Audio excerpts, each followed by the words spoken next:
Hello students, welcome to your Vidur academy. मैं प्रदीप कुमार आपके सामने उपस्थित हूँ संजीवनी सीरीज का पार्ट 23 लेकर। तो चलिए शुरुआत करते हैं आज का सेशन। उससे पहले अभी तक आपने चैनल को सब्सक्राइब नहीं किया है तो चैनल को सब्सक्राइब कर लीजिए और वीडियो को ज्यादा से ज्यादा अपने दोस्तों में शेयर कर दीजिए। यदि आप रेलवे की किसी भी एग्जाम की तैयारी कर रहे हैं तो ये वीडियो आपके लिए काफी महत्वपूर्ण है। तो चलिए बिना समय गंवाए हुए शुरुआत करते हैं अपना आज का पहला प्रश्न। भारतीय राष्ट्रीय कांग्रेस की पहली बैठक कहां आयोजित की गई थी? तो इसका सही जवाब हो जाएगा बॉम्बे में। भारतीय राष्ट्रीय कांग्रेस का पहला अधिवेशन 28 दिसंबर 1885 ईस्वी को मुंबई स्थित गोकुल दास तेजपाल संस्कृत महाविद्यालय में आयोजित की गई थी। अगला क्वेश्चन है, 1939 में इंडियन नेशनल कांग्रेस छोड़ने के बाद सुभाष चंद्र बोस ने किसका गठन किया था? तो इसका सही जवाब हो जाएगा फॉरवर्ड ब्लॉक का।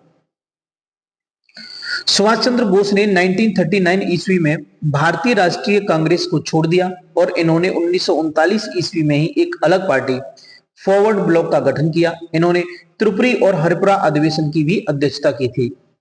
अगला क्वेश्चन, वर्ष 1885 ईस्वी में भारतीय राष्ट्रीय कांग्रेस के गठन के दौरान गवर्नर जनरल कौन थे?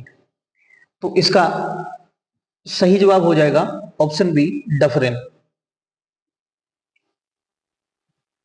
स्वतंत्रता काल अवधि के दौरान कांग्रेस के अध्यक्ष कौन थे? तो इसका सही जवाब हो जाएगा ऑप्शन बी, जेबी कृपलानी थे। स्वतंत्रता प्राप्ति के समय कांग्रेस के अध्यक्ष जेबी कृपलानी थे। 1946 ईस्वी में मेरठ में आयोजित कांग्रेस के 55वें अधिवेशन में अध्यक्ष चुने गए और स्वतंत्रता प्राप्ति के बाद भी इस पद पर बने रहे। इनके बाद कांग्रेस के 56वें अधिवेशन जो दिल्ली में आयोजित हुआ, इसके अध्यक्ष राजेंद्र प्रसाद को बनाया गया। सबसे लंबे समय तक 40 से 46 तक भारतीय राष्ट्रीय कांग्रेस के अध्यक्ष पद पर बने रहने का रिकॉर्ड अबुल कलाम आजाद का है। अगला क्वेश्चन है, स्वतंत्र भारत में भारतीय राष्ट्रीय कांग्रेस की पहली महिला अध्यक्ष कौन थी? तो इसका सही जवाब हो जाएगा ऑप्शन बी, ये थी इंदिरा गांधी। स्वतंत्रता के बाद भारतीय राष्ट्रीय कांग्रेस की पहली महिला अध्यक्ष इंदिरा गांधी थी। इंदिरा गांधी अल्प समय के लिए 1959 में पार्टी की अध्यक्ष बनी। इसके लगभग 20 साल बाद 1978 ईस्वी में दूसरी बार अध्यक्ष बनी। 31 अक्टूबर 1984 ईस्वी तक अध्यक्ष पद पर बनी रही। यह भारत की पहली महिला प्रधानमंत्री भी थी। कांग्रेस अधिवेशन में वंदे मातरम गाने वाली पहली मुस्लिम महिला का नाम बताइए। तो इसका सही जवाब हो जाएगा ऑप्शन ए, रेहाना तैयब जी थी। कांग्रेस अधिवेशन में भारतीय राष्ट्रीय गीत वंदे मातरम गाने वाली पहली मुस्लिम महिला रेहाना तैयब जी है। वंदे मातरम को पहली बार 28 दिसंबर और 1896 को कलकत्ता अधिवेशन में रविंद्रनाथ टैगोर द्वारा गाया गया था। 7 नवंबर 1874 को बंकिम चंद्र चट्टोपाध्याय द्वारा लिखा गया था और 14 अगस्त 1947 की रात्रि में संविधान सभा की बैठक का प्रारंभ वंदे मातरम के साथ किया गया था।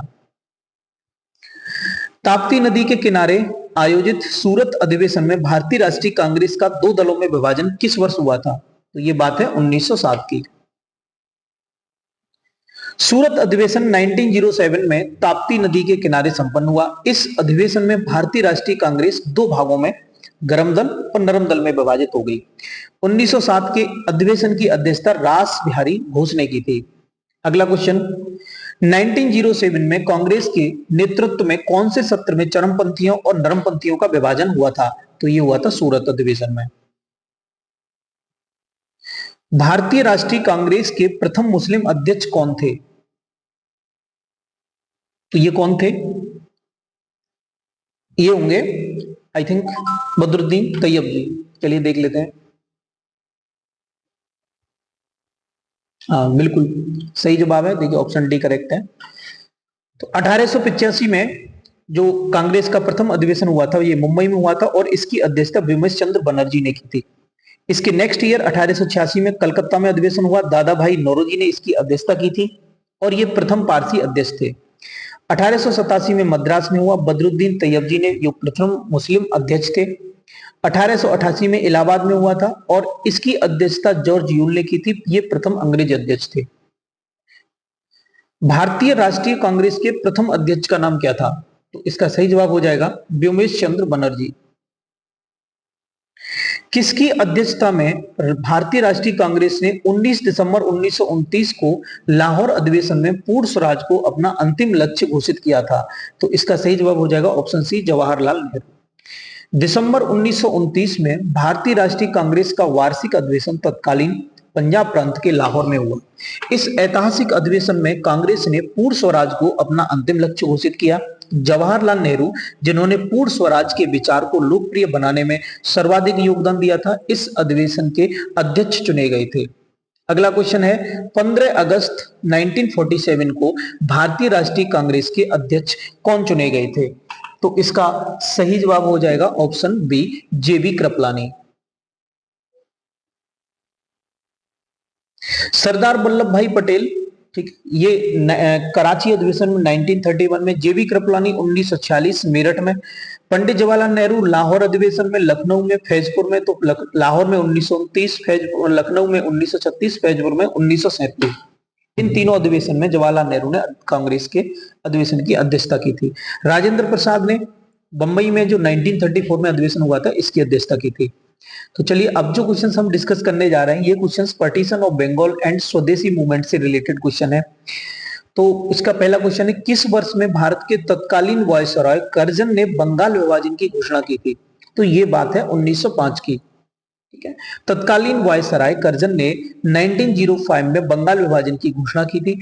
इसके विरोध में पूरे बंगाल में बंग भंग विरोधी आंदोलन शुरू हो गया। 7 अगस्त 1905 को कलकत्ता के टाउन हॉल में स्वदेशी आंदोलन की घोषणा की गई। बंगाल विभाजन 16 अक्टूबर 1905 को प्रभावी हुआ। तो आप ये डेट भी याद रखिए कि 16 अक्टूबर, ठीक है, 1905 को प्रभावी हुआ। इस दिन पूरे बंगाल में शोक दिवस मनाया गया था। चलिए नेक्स्ट क्वेश्चन डिस्कस करते हैं। बंगाल विभाजन वर्ष कब हुआ था? तो ये 1905 में हुआ था, ठीक है। कितना इंपोर्टेंट क्वेश्चन है ये, बार बार एग्जाम में पूछा जाता है। बंगाल विभाजन के निर्णय की घोषणा 20 जुलाई 1905 को भारत के तत्कालिक वायसराय लॉर्ड कर्जन द्वारा की गई थी। कर्जन के बंगाल विभाजन का मुख्य उद्देश्य राष्ट्रवाद का गढ़ बन चुके बंगाल का विभाजन कर राष्ट्रवाद को विखंडित करना और सांप्रदायिक उन्माद को फैलाना था। बंगाल विभाजन के उपलक्ष्य में 16 अक्टूबर 1905 को पूरे बंगाल में शोक दिवस मनाया गया तथा रविंद्रनाथ टैगोर के सुझाव पर पूरे बंगाल में राखी दिवस मनाया गया था। भारतीय राष्ट्रीय आंदोलन के दौरान निम्नलिखित में से किसने भारत माता की प्रसिद्ध तस्वीर बनाई थी? तो इसका सही जवाब है ऑप्शन ए, अविंद्रनाथ टैगोर ने। भारतीय राष्ट्रीय आंदोलन के दौरान, ये 1905 की बात है, तब अविंद्रनाथ टैगोर ने भारत माता की तस्वीर बनाई थी। वाराणसी स्थित भारत माता मंदिर का उद्घाटन 1936 में महात्मा गांधी ने किया था। दुर्गा महिषासुर मर्दिनी नामक प्रसिद्ध चित्र तैयब मेहता की रचना है। किसकी रचना है? तैयब मेहता की। अगला क्वेश्चन है, स्वदेशी आंदोलन की औपचारिक घोषणा कब की गई थी? तो ये कब की गई थी? ये की गई थी 7 अगस्त 1905 को औपचारिक घोषणा की गई थी। 7 अगस्त 1905 ईस्वी को, कब? 7 अगस्त 1905 ईस्वी को बंगाल विभाजन के विरोध में कलकत्ता के टाउन हॉल में विशाल प्रदर्शन आयोजित कर स्वदेशी आंदोलन की घोषणा की गई थी। अगला क्वेश्चन है, जुलाई 1905 में बंगाल के विभाजन का आदेश किसने दिया था? तो ये दिया था लॉर्ड कर्जन ने, ठीक है। बंगाल विभाजन का आदेश लॉर्ड कर्जन ने, जिसका शासनकाल 1899 से 1905 तक रहा था, इसके द्वारा 1905 में दिया गया था यह आदेश। बंगाल की घोषणा की बात करें तो यह 20 जुलाई 1905 को की गई थी, लेकिन यह 16 अक्टूबर 1905 को प्रभावी हुई। सन 1911 में 11 के दिल्ली दरबार में वायसराय आए थे, कौन? Lord Hardinge. इनके द्वारा बंगाल विभाजन को निरस्त करने की घोषणा की गई थी। बाल गंगाधर तिलक ने सर रतनजी टाटा के साथ मिलकर 1905 में स्वदेशी वस्तुओं की दुकान खोली थी। उस दुकान का नाम क्या था? तो उस दुकान का नाम था, ऑप्शन डी, ठीक है, बॉम्बे स्वदेशी सहकारी दुकान कंपनी लिमिटेड। बाल गंगाधर तिलक ने सर रतनजी टाटा के साथ मिलकर 1905 ईस्वी में स्वदेशी वस्तुओं की दुकान खोली, जिसका नाम था बॉम्बे स्वदेशी सहकारी दुकान कंपनी लिमिटेड। अगला क्वेश्चन, इनमें से कौन सा आंदोलन लाल बाल पाल द्वारा शुरू किया गया था? तो इसका सही जवाब हो जाएगा ऑप्शन डी, स्वदेशी आंदोलन। बंगाल विभाजन के विरोध में लाला लाजपत राय, बाल गंगाधर तिलक और बिपिन चंद्र पाल द्वारा 17 अगस्त 1905 ईस्वी को स्वदेशी आंदोलन की शुरुआत की गई थी। अगला क्वेश्चन है, स्वतंत्रता पूर्व भारत में किस आंदोलन ने कपास उत्पादन को प्रोत्साहन दिया? तो इसका सही जवाब हो जाएगा स्वदेशी आंदोलन ने दिया था। भारतीय राष्ट्रीय आंदोलन में स्वदेशी आंदोलन का महत्वपूर्ण योगदान रहा है। इस आंदोलन का उद्देश्य ब्रिटेन के माल का बहिष्कार करना, भारत में बने माल का आधिकारिक प्रयोग करके साम्राज्यवादी ब्रिटेन को आर्थिक हानि पहुंचाना तथा भारत के लोगों के लिए रोजगार स्थापित कराना था। 1905 के बंग भंग विरोधी जनगणना जन जागरण से स्वदेशी आंदोलन को बहुत अधिक बल मिला।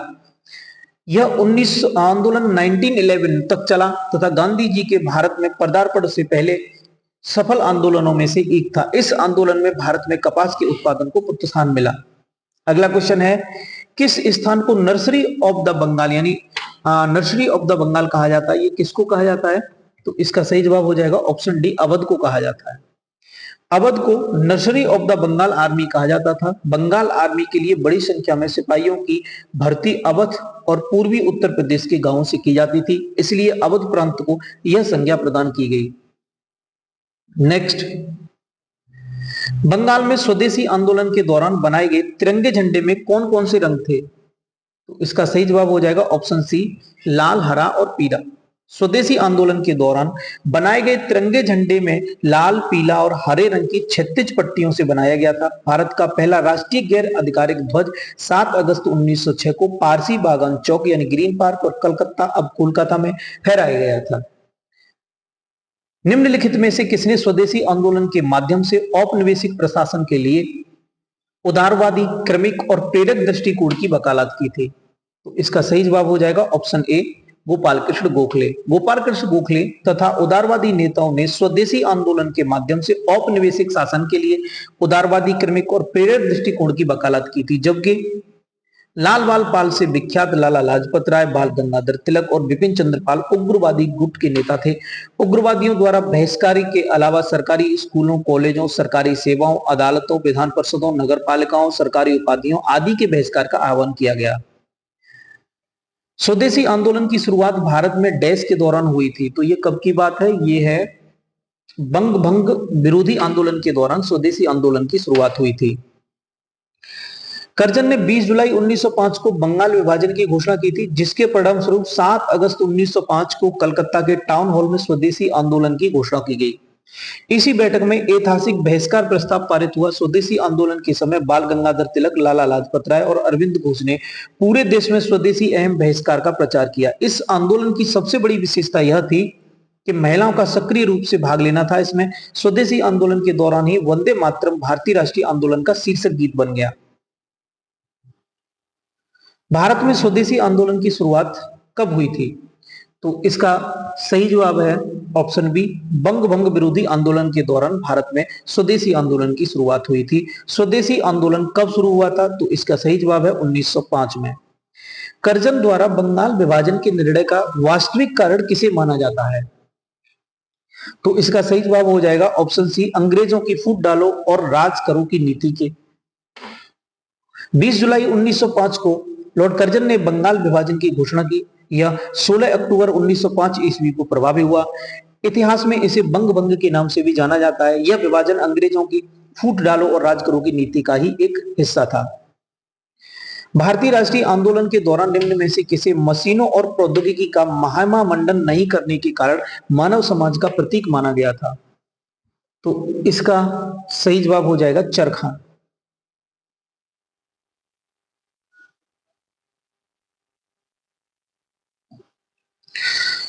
भारतीय राष्ट्रीय आंदोलन के दौरान चरखे को मशीनों और प्रौद्योगिकी का महिमा मंडन नहीं करने के कारण मानव समाज का प्रतीक माना गया था। गांधी जी ने चरखे को आजादी की लड़ाई में आर्थिक स्वावलंबन का प्रतीक बनाया। गांधी जी के अनुसार चरखा एक वैकल्पिक आर्थिक व्यवस्था का प्रतीक भी था। यह महिलाओं की आर्थिक स्थिति के लिए, उनकी आजादी के लिए और उस किसान के लिए जो 6 महीने खाली रहता था, आर्थिक स्वतंत्रता का साधन बनाया जा सकता था। विपिन चंद्र पाल सहित 3 लोकप्रिय स्वतंत्रता सेनानी लाल बाल पाल के रूप में जाने जाते थे। इनमें से 2 अन्य कौन थे? तो इसका सही जवाब हो जाएगा ऑप्शन बी, बाल गंगाधर तिलक और लाला लाजपत राय। विपिन चंद्र पाल, बाल गंगाधर तिलक और लाला लाजपत राय सहित 3 लोकप्रिय स्वतंत्रता सेनानी थे जो लाल बाल पाल के रूप में जाने जाते थे। भारतीय स्वतंत्रता संघर्ष में 1905 से 1918 ईस्वी तक वे गर्म राष्ट्रवादी विचारों के पक्षधर और प्रतीक बने रहे। वे स्वदेशी वस्तुओं के पक्षधर थे। अब जो हम क्वेश्चंस डिस्कस करने जा रहे हैं ये क्वेश्चंस मुस्लिम लीग से संबंधित होंगे। तो मुस्लिम लीग से संबंधित हम पहला क्वेश्चन डिस्कस करेंगे। मुस्लिम लीग ने निम्नलिखित में से किस वर्ष में मुस्लिम बहुल क्षेत्रों के लिए स्वायत्तता के साधन की मांग करते हुए एक प्रस्ताव पारित किया? तो इसका सही जवाब हो जाएगा 1940 में। मुस्लिम लीग ने वर्ष 1940 में लाहौर अधिवेशन में मुस्लिम बहुल क्षेत्रों के लिए स्वायत्तता के साधन की मांग करते हुए एक प्रस्ताव पारित किया। भारत के मुस्लिम बहुल इलाकों को मिलाकर एक अलग देश बनाने और उसका नाम पाकिस्तान रखने का विचार चौधरी रहमत अली ने 1933 में प्रकाशित किया, एक पर्चे में रखा था।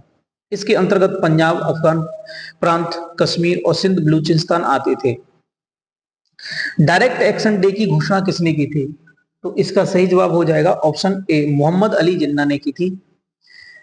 डायरेक्ट एक्शन डे 16 अगस्त 1946 को पाकिस्तान की मांग करते हुए मोहम्मद अली जिन्ना ने की थी। मुस्लिम लीग द्वारा प्रत्यक्ष कार्रवाई दिवस के माध्यम से पाकिस्तान को प्राप्त करना था।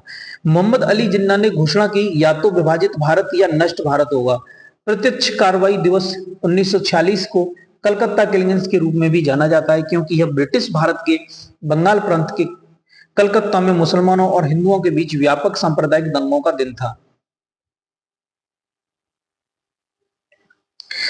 निम्न में से 16 अगस्त 1946 को प्रत्यक्ष कार्रवाई दिवस के रूप में किसे जाना जाता है? तो इसका सही जवाब हो जाएगा ऑप्शन बी, मुस्लिम लीग। अखिल भारतीय मुस्लिम लीग ने लाहौर प्रस्ताव को वर्ष डैश में अंगीकृत किया? तो इसका सही जवाब हो जाएगा 1940 में। 23 मार्च 1940 को मुस्लिम लीग का वार्षिक अधिवेशन लाहौर में हुआ था। इसकी अध्यक्षता मोहम्मद अली जिन्ना ने की थी। इस अधिवेशन में पाकिस्तान के लिए प्रस्ताव पारित किया गया था। इस प्रस्ताव को फजल हक ने प्रस्तुत किया और फली कुज्जमा ने इसका अनुमोदन किया। पाकिस्तान नाम का प्रस्ताव सबसे पहले 1933 ईस्वी में चौधरी रहमत अली ने दिया था। पाकिस्तान की मांग वर्ष डैश में मुस्लिम लीग के लाहौर अधिवेशन में की गई थी। तो इसका सही जवाब हो जाएगा 1940। पाकिस्तान का नाम किस वर्ष गढ़ा गया था? तो यह गढ़ा गया था 1933 में। मुस्लिमों के लिए एक पृथक राज्य के रूप में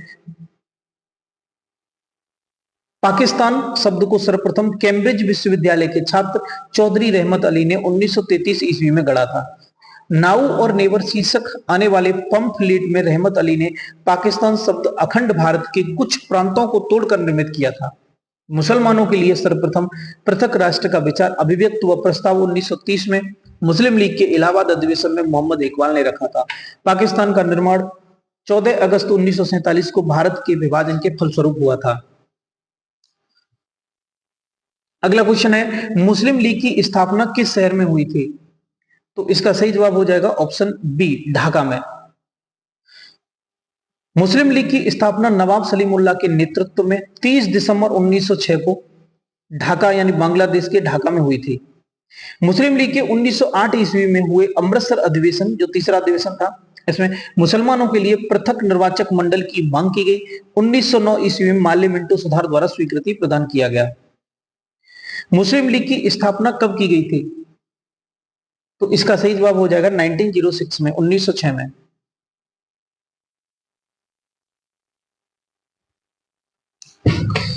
मुस्लिम लीग की स्थापना लॉर्ड मिंटो द्वितीय के कार्यकाल में आगा खां और नवाब सलीम उल्लाह के द्वारा 30 दिसंबर 1906 ईस्वी को ढाका में की गई थी। सलीम उल्लाह को इसका प्रथम संस्थापक माना जाता है, जबकि आगा खां मुस्लिम लीग के प्रथम अध्यक्ष चुने गए। उस पंजाबी मुसलमान का नाम बताइए जो कैम्ब्रिज का छात्र था और जिसने 1933 ईस्वी में पाकिस्तान नाम का शब्द गढ़ा था। तो ये थे चौधरी रहमत अली। चौधरी रहमत अली का जन्म पंजाब के होशियारपुर में हुआ था। ये कैम्ब्रिज विश्वविद्यालय के छात्र थे। चौधरी रहमत अली एक पाकिस्तानी मुस्लिम राष्ट्रवादी थे जिन्होंने 1933 में एक अलग मुस्लिम देश के लिए पाकिस्तान नामक शब्द बनाने का श्रेय दिया जाता है। मुस्लिम लीग के 1943 के कराची अधिवेशन में कौन सा नारा दिया गया था? तो ये दिया गया था बांटो और छोड़ो। मुस्लिम लीग के कराची अधिवेशन या दिसंबर 1943 में पाकिस्तान की मांग का संकल्प पेश किया गया तथा बांटो और छोड़ो का नारा दिया गया। मोहम्मद अली जिन्ना मुस्लिम लीग के प्रमुख नेता थे। 23 मार्च 1943 को मुस्लिम लीग द्वारा पाकिस्तान दिवस मनाया गया। अब हम जो क्वेश्चन डिस्कस करेंगे वो दिल्ली दरबार से। तो दिल्ली दरबार में किंग जॉर्ज पंचम का राज्यारोहण हुआ था और इसी दरबार में किंग ने घोषणा की थी कि भारत की राजधानी को कलकत्ता से दिल्ली स्थानांतरित किया जाए। तो इसका सही जवाब हो जाएगा option A 1911। Viceroy lord Hardinge द्वितीय के समय 1911 ईस्वी में दिल्ली में एक भव्य दरबार का आयोजन इंग्लैंड के सम्राट जॉर्ज पंचम और महारानी मैरी के स्वागत के लिए किया गया था। इसी दरबार में भारत की राजधानी को कलकत्ता से दिल्ली स्थानांतरित करने की घोषणा हुई और 1912 में भारत की राजधानी को कलकत्ता से बदलकर दिल्ली कर दिया गया था। 1911 में किंग जॉर्ज पंचम के राज्याभिषेक का जश्न मनाने के लिए एक दरबार का आयोजन किया गया। यहीं पर भारत की राजधानी को कलकत्ता से दिल्ली स्थानांतरित करने का निर्णय की घोषणा की गई थी। तो इसका सही जवाब क्या है? इसका सही जवाब है ऑप्शन डी, दिल्ली। इनमें से कौन सी ब्रिटिश भारत की राजधानी थी? तो इसका सही जवाब हो जाएगा ऑप्शन बी, कलकत्ता। 1773 ईस्वी में कलकत्ता को ब्रिटिश भारत की राजधानी बनाया गया। उस समय बंगाल के गवर्नर जनरल वॉरेन हेस्टिंग्स थे। 1773 से लेकर के 1911 तक कलकत्ता ब्रिटिश भारत की राजधानी रही। 1911 ईस्वी में जॉर्ज पंचम और रानी विलियम मैरी ने भारत की यात्रा की तथा दिल्ली में अभिषेक दरबार का आयोजन किया गया। 1911 ईस्वी में भारत की राजधानी कलकत्ता से दिल्ली स्थानांतरित करने की घोषणा की गई। 1912 ईस्वी में दिल्ली भारत की राजधानी बनी। दिल्ली दरबार 1911 के दौरान दिल्ली की आधारशिला इनमें से किसने रखी थी? तो किसने रखी थी? इसका सही जवाब हो जाएगा जॉर्ज पंचम। दिल्ली दरबार के दौरान सम्राट जॉर्ज पंचम ने दिल्ली की आधारशिला रखी एवं भारत की राजधानी कलकत्ता से दिल्ली स्थानांतरित करने की घोषणा की थी। दिल्ली 1 अप्रैल 1912 ईस्वी को राजधानी बनी। नई दिल्ली को देश की राजधानी कब बनाया गया था? तो इसका सही जवाब हो जाएगा 1911।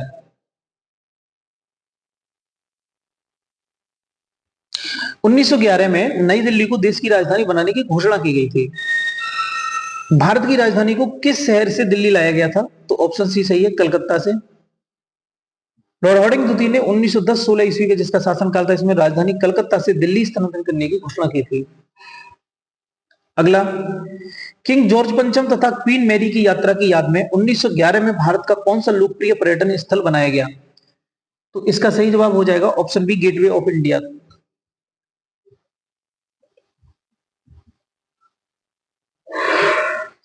वायसराय लॉर्ड हार्डिंग द्वितीय द्वारा 1911 ईस्वी में दिल्ली दरबार का आयोजन किया गया जिसमें किंग जॉर्ज पंचम और क्वीन मैरी को आमंत्रित किया गया था। उनके आगमन के उपलक्ष्य में स्वागत हेतु बंबई में समुद्र तट पर एक भव्य प्रवेश द्वार बनाया गया था जिसे गेटवे ऑफ इंडिया कहा जाता है। यह एक लोकप्रिय पर्यटन स्थल के रूप में भी प्रसिद्ध है। गेटवे ऑफ इंडिया कहां है? तो इसका सही जवाब हो जाएगा मुंबई में।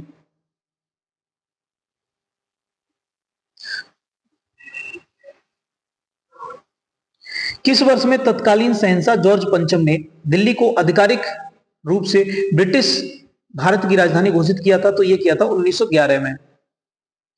वर्ष 1911 में तत्कालीन सम्राट जॉर्ज पंचम ने भारत की राजधानी कलकत्ता से स्थानांतरित करने की आधिकारिक घोषणा की। 1912 में यह लागू हुआ। उस समय वायसराय लॉर्ड हार्डिंग द्वितीय थे। 1911 में ही बंगाल विभाजन रद्द कर दिया गया था। अब जो क्वेश्चन हम डिस्कस करेंगे वो होंगे होम रूल लीग से। तो निम्न में से कौन मुख्य रूप से मद्रास के होम रूल लीग की स्थापना से संबंधित है? तो इसका सही जवाब हो जाएगा एनी बेसेंट। 1915 ईस्वी एवं 16 ईस्वी में दो होम रूल लीगों की स्थापना हुई थी। पुणे होम रूल लीग की स्थापना बाल गंगाधर तिलक और मद्रास होम रूल लीग की स्थापना एनी बेसेंट ने की थी। उल्लेखनीय है कि तिलक के होम रूल लीग का स्वरूप क्षेत्रीय और एनी बेसेंट के लीग का स्वरूप अखिल भारतीय स्तर का था। भारत में स्वशासन प्राप्त करने के उद्देश्य से सितंबर 1916 में मद्रास में भारतीय राष्ट्रवादी बाल गंगाधर तिलक और भारतीय स्वतंत्रता सेनानी डैश द्वारा होम रूल लीग की स्थापना की गई थी। तो इसका सही जवाब हो जाएगा एनी बेसेंट। तो आज के लिए बस इतना ही, यहां से आगे हम नेक्स्ट वीडियो में डिस्कस करेंगे। आज का सेशन आपको कैसा लगा कमेंट बॉक्स में टाइप करके जरूर बताइए, और अभी तक आपने चैनल को सब्सक्राइब नहीं किया है तो चैनल को सब्सक्राइब कर लीजिए और वीडियो को ज्यादा से ज्यादा अपने दोस्तों में शेयर कर दीजिए। थैंक्स फॉर वॉचिंग, मिलते हैं अगली वीडियो में। जय हिंद।